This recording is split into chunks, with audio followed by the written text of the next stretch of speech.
Hello guys, welcome to Quanta minds.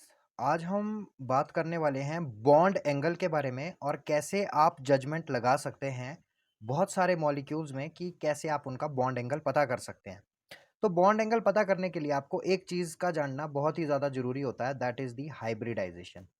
आपको सबसे पहले हाइब्रिडाइजेशन निकालनी आनी चाहिए। अगर आपको हाइब्रिडाइजेशन नहीं आती तो आप बॉन्ड एंगल नहीं निकाल पाएंगे।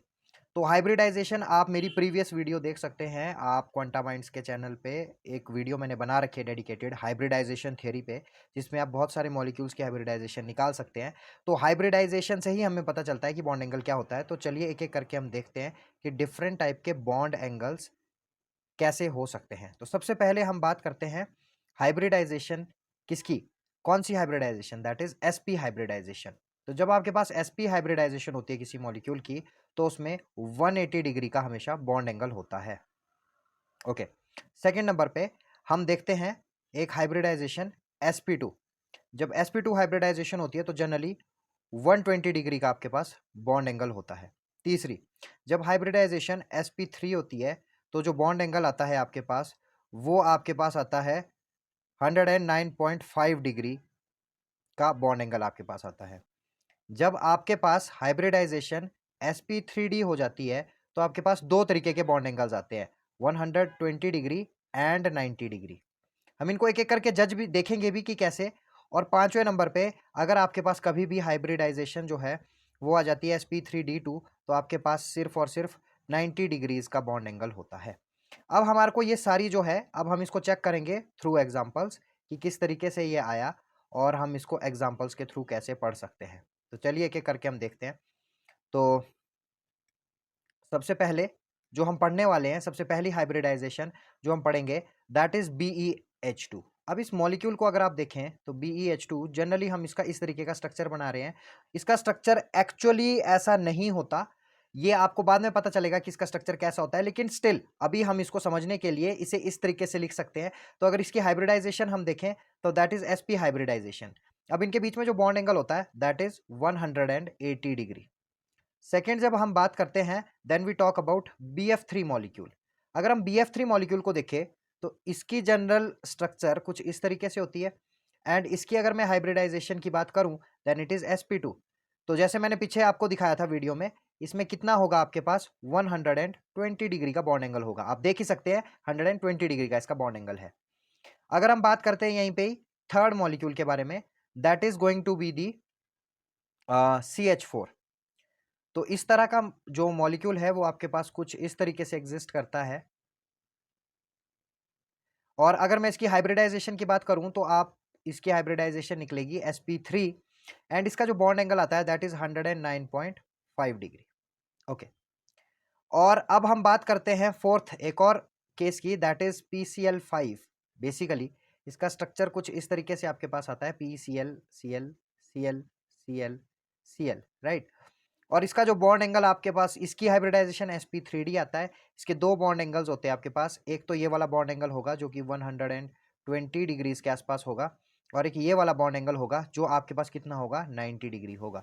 तो यहाँ पे bond angle 120 degree and 90 degree आता है। इसके बाद हम बात करते हैं अगले मॉलिक्यूल की। तो जो मॉलिक्यूल हम पढ़ते हैं दैट इज SF6।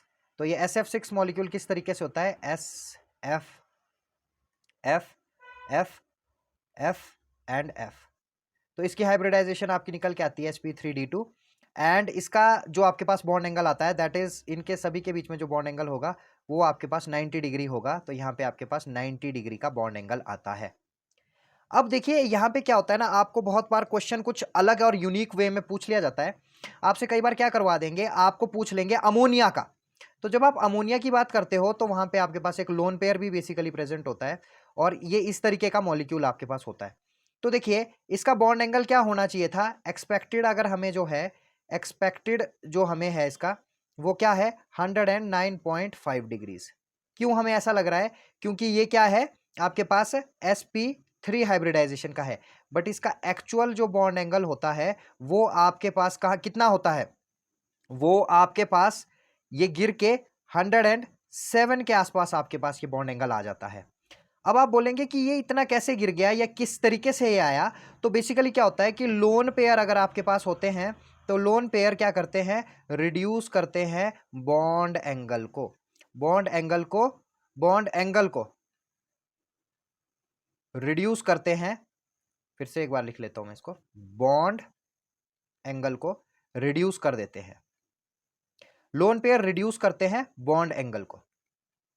ठीक है, अब आपके पास बात करते हैं एक और मॉलिक्यूल की, जैसे कि मैं बात करता हूं वाटर की। तो आप जैसे वाटर को देखते हो, इसमें आपको क्या दिखता है कि इसमें दो लोन पेयर्स होते हैं। इसका जो बॉन्ड एंगल निकल के आता है वो आता है 104.5 डिग्रीज, जो कि और ज्यादा कम हो गया। तो आप देख सकते हैं कि टू लोन पेयर्स ने क्या किया, बॉन्ड एंगल को फर्दर रिड्यूस कर दिया। तो मतलब लोन पेयर आपका क्या करता है, बॉन्ड एंगल को क्या करता है, डिक्रीज करता है, एंड आपकी जो हाइब्रिडाइजेशन होती है वो बॉन्ड एंगल को क्या करती है, हाइब्रिडाइजेशन भी आपके बॉन्ड एंगल को क्या करती है, डिक्रीज ही करती है। आपको कैसे, ये कैसे, देखिए आप जो sp हाइब्रिडाइजेशन थी आपके पास, उसका बॉन्ड एंगल 180 डिग्री था, sp2। तो जैसे जैसे आपकी हाइब्रिडाइजेशन बढ़ती जा रही है, आपका बॉन्ड एंगल कैसा होता जा रहा है, कम होता जा रहा है। तो ये दो इंफॉर्मेशन आपके लिए बहुत इंपॉर्टेंट थी।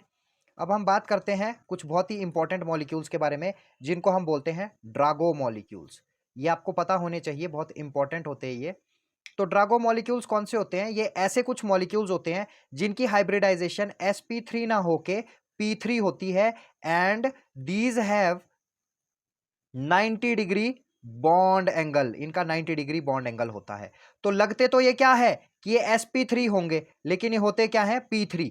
अब इसमें कौन से होते हैं, जनरली ये क्या होते हैं, ये आपके पास होते हैं नाइट्रोजन, नाइट्रोजन के नीचे कौन सा होता है, phosphorus, arsenic, antimony and bismuth, इन सभी के ट्राइहाइड्राइड्स। तो आपको इस तरीके से इसको याद रखना है, इन सभी के ट्राइहाइड्राइड्स, ये नाइट्रोजन की फैमिली के नीचे के ट्राइहाइड्राइड्स, और ऑक्सीजन की फैमिली के नीचे sulphur, selenium, tellurium and polonium, इनके डाइहाइड्राइड्स। जो इनके हाइड्राइड्स होते हैं ये जनरली कैसे होते हैं, ये सारे कैसे होते हैं, आपके ड्रागो मॉलिक्यूल्स होते हैं। तो ये चीज भी आपको पता होनी चाहिए कि इनका बॉन्ड एंगल कैसा आएगा। तो आई होप गाइज आपको ये वीडियो समझ में आई होगी, और अगर आपको ये वीडियो अच्छी लगी है तो इस वीडियो को एक लाइक कर दीजिए, चैनल को सब्सक्राइब कर दीजिए, और नोटिफिकेशन आइकन को भी प्रेस कर दीजिए ताकि वीडियोस आप तक जल्दी पहुंच सके। ऐसे ही हम trick related and concept related videos आपके लिए लाते रहेंगे। Thank you so much.